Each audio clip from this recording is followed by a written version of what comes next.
Radio Rocher, Une question à l'improviste. À l'improviste. bien, Oh, tu sais, je te demandais ça comme ça. À l'improviste. on est prêt. C'est à l'improviste. Sur Radio Rocher. Il y a des idées, des concepts dont la simple évocation m'inspire du rêve et de la poésie. L'un de ces projets, c'est un collègue de boulot qui s'appelle Sébastien qui me l'a raconté. Sébastien, un jour, il a récupéré un petit bateau à moteur, mais son ambition n'était pas seulement de se balader sur le lac. Non, Sébastien, il voyait plus grand puisqu'il voulait rallier Neuchâtel à Rotterdam, aux Pays-Bas, juste à l'aide de sa petite embarcation.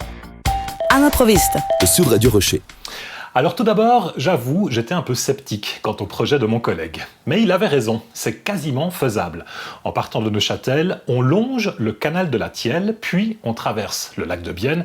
Ensuite, il faut suivre un canal jusqu'à l'Aar, puis s'engouffrer dans le Rhin à Coblence. Et là, on peut se laisser porter. Bâle, l'Allemagne, jusqu'aux Pays-Bas, où se trouve Rotterdam et son port, le plus grand d'Europe qui donne sur la mer du Nord.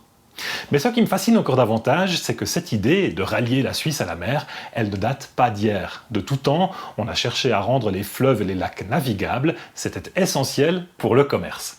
En 1609 déjà, des ingénieurs hollandais ont proposé d'aplanir les chutes du Rhin pour niveler les eaux et faciliter la navigation entre les Pays-Bas, l'Allemagne et la Suisse.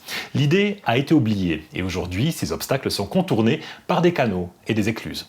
Mais le vrai grand rêve des commerçants à l'époque aurait été de pouvoir traverser toute l'Europe en bateau et de naviguer entre Rotterdam et Marseille en ligne directe sans contourner tout le continent et risquer de se faire piller en mer par des pirates. Le hic, et c'est là qu'on revient dans nos contrées, c'est qu'il manquait un tout petit tronçon dans cette grande voie commerciale. De la mer du Nord jusqu'au lac de Neuchâtel, on aurait pu adapter les cours d'eau, les élargir pour accueillir les grands navires marchands. Depuis le Léman aussi, on pouvait imaginer quelques aménagements entre Genève et la Méditerranée pour que le Rhône soit entièrement navigable jusque dans le sud de la France. Là où ça coince, c'est entre les deux lacs. Et c'est là qu'apparaît un projet au nom qui claque, le canal transhelvétique.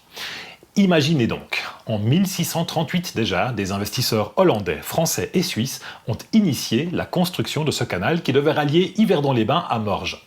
38 km, 5,28 m de largeur, 2,35 m de profondeur, c'était les normes de l'époque. Une cinquantaine d'écluses avaient été prévues parce que les deux villes ne sont pas à la même altitude. Pendant 10 ans, jusqu'en 1648, on creuse, on construit et on arrive jusqu'à Cossonay. Et là, tout s'arrête parce qu'on se rend compte que le projet était quand même un peu mégalo. Cela dit, ce canal entre Yverdon et Cossonay a été utilisé jusqu'en 1829, pendant presque 190 ans, avant qu'il ne devienne un bucolique lieu de balade rendu à la nature. L'histoire du canal transhelvétique ne s'arrête pourtant pas là. Au XXe siècle encore, on imagine que des chalands de 900 tonnes et 70 mètres de long pourraient naviguer entre le Rhin et le Rhône via le lac de Bienne, celui de Neuchâtel et le Léman.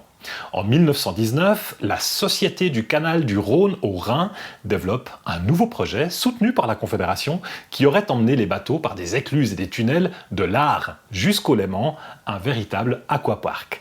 Durée totale du trajet, une trentaine d'heures. Or, de nouveaux acteurs viennent brouiller cette idée. Le rail, la route s'avèrent bien plus efficaces pour transporter les marchandises. Et puis, dans les années 60, de nouveaux courants politiques apparaissent aussi. On pense davantage à l'écologie et au patrimoine.